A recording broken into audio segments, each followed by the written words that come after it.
Quand j'ai subi mes premières agressions sexuelles, je ne savais pas que c'était des agressions. Parfois, je ne me doutais même pas qu'il puisse y avoir un caractère sexuel, car je n'imaginais simplement pas que mon corps ou ma personne puisse susciter des envies de transgression. Je n'imaginais pas que c'était grave. Je pensais que c'était simplement des jeux entre les garçons pour m'embêter. J'étais déjà la cible de moqueries. Ces moqueries-là étaient pour moi comme les autres. J'avais 10 ans. Il est midi. Dans le collège, tout le monde se presse devant la porte du self. Les classes sont appelées les unes après les autres. Nous, les sixièmes, pouvions manger les premiers. Devant et derrière moi, il n'y avait donc que des enfants de mon âge. 10 ans, 11 ans, 12 ans peut-être pour certains. C'est pourtant à cet âge-là que les mains aux fesses ont commencé. C'est facile. On est tous en ligne, les uns derrière les autres, contre le mur, levant la tête pour apercevoir quelles assiettes nous sont proposées aujourd'hui. Et puis paf, une claque sur les fesses. Évidemment, je me retourne et vois l'ensemble de la ligne derrière moi hurler de rire. Impossible de savoir qui m'a touché. Je regarde ces garçons avec autant de colère qu'il m'est possible, malgré ma timidité maladive, pour montrer mon désaccord. Puis je me retourne, honteuse. Et paf, une deuxième claque sur les fesses. Les rires qui redoublent, encore plus fort. Je sors de la ligne et continue mon avancée, mais sur le côté. Cette fois-ci, si quelqu'un me touche, je le verrai arriver. Mais cette ligne est réservée aux profs, qui ne manquent pas de me remettre dans le rang à chaque passage. J'essaye de leur dire que les garçons m'embêtent. Je n'ai pas d'autres mots dans mon vocabulaire pour décrire ces actions. Évidemment, je n'ose pas prononcer le mot « fesses » devant les garçons ou mes professeurs, car j'ai 10 ans et je suis très timide. « Les garçons, arrêtez de l'embêter !» Et le professeur s'en va. Et les claques recommencent, puis s'arrêtent, jusqu'au lendemain. Et régulièrement tout au long de mes classes de 6e et de 5e. Prendre le bus seul, pendant 30 minutes, quand on a 11 ans, ça peut être impressionnant. Surtout quand on a des difficultés à communiquer ou à se faire des amis. Mes trajets étaient solitaires, mais une fois assise, personne ne pouvait me toucher les fesses et j'avais un sentiment de sécurité. Jusqu'à ce que des grands s'assoient sur tous les sièges autour de moi, des garçons uniquement. D'abord les moqueries, mais ça j'y suis habituée. Alors je m'enferme dans mon petit monde intérieur. Une chaussure m'arrive en pleine tête et me sort de ma rêverie. Je demande à ce qu'on me laisse tranquille et les larmes me montent aux yeux. Les garçons se radoucissent, je suis soulagée de les voir se calmer face à ma détresse. C'est à ce moment-là qu'on me propose une sucette. Par contre, je te préviens, ce sera pas goût Coca-Cola. Et les rires reprennent. J'ai 11 ans, mais j'ai compris le sous-entendu sexuel. Cette fois, je pleure. Mais ce garçon insiste pour me proposer sa sucette. Pendant que les autres me regardent et rient.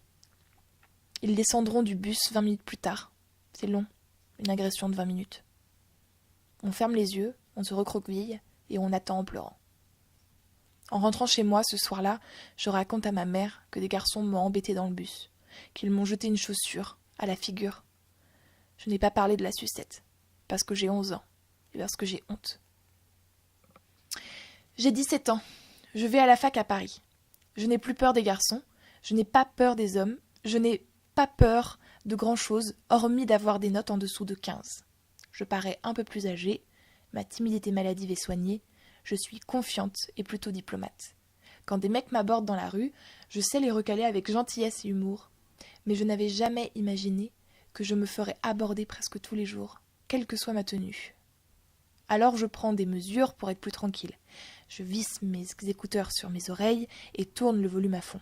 Du heavy metal, pour dissuader qu'on m'approche.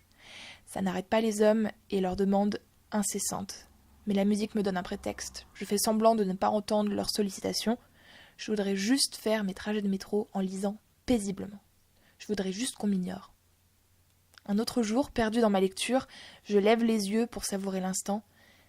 Instant gâché, un vieil homme se masturbe debout face à moi en me regardant. Je change de place, sachant qu'il me suit des yeux. J'attendrai le prochain arrêt pour changer de rame. Ce n'est pas grave. Des fous, il y en a de partout. À Paris, il y en a beaucoup. Je sais que tous les hommes ne sont pas comme ça. Je le sais parce que j'ai un amoureux. Il ne m'a pas dragué dans le métro, il ne m'a pas suivi dans la rue pour me demander si je voulais utiliser un préservatif avec lui. Avec lui, je n'ai pas besoin de faire semblant de ne pas entendre.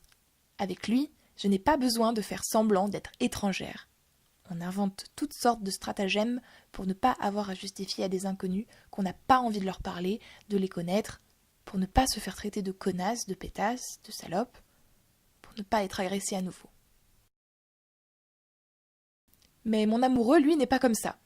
Il fait partie des hommes normaux, ceux qui aiment sincèrement, n'agressent pas les femmes dans la rue, ne cherchent pas à draguer en étant lourd. Il ne se masturbe pas dans le métro. Un mec normal, quoi. Mes parents l'aiment beaucoup d'ailleurs. On est ensemble depuis plusieurs années, on se connaît bien, on a vécu notre première expérience sexuelle ensemble, on a exploré ce terrain à deux, et puis j'ai fini par rompre. Mes parents étaient déçus. C'était quelqu'un de si bien. Tu ne trouveras jamais quelqu'un comme lui. Merci maman. Mais comment te dire que cet homme ne respectait pas mon non-consentement? Que quand je lui disais non, il insistait, faisait du chantage, jusqu'à avoir un oui de dépit. Comment dire à ma famille que quand je lui disais non, il s'en fichait? Il continuait selon ses envies à lui. C'est quoi le mot qui existe pour désigner tout ça? Quand j'avais 20 ans, je ne connaissais pas de mots pour décrire ça. Il n'y en avait pas. Et on n'en parlait pas. On se dit que ça arrive à toutes les filles. On n'en parle même pas tellement. Ça nous semble banal. Parce qu'on nous éduque avec l'idée que c'est comme ça. Et on n'y peut rien. Et c'est peut-être là le début de la solution. L'éducation. Tout ceci n'est pas normal et je suis contente de voir les langues se délier. Le féminisme, c'est simplement admettre que tout ça n'est pas normal et qu'on peut changer les choses. Ça commence par une prise de parole pour sensibiliser les consciences. Merci Marie de m'avoir lu. Merci à vous d'avoir écouté mes mots et sa voix.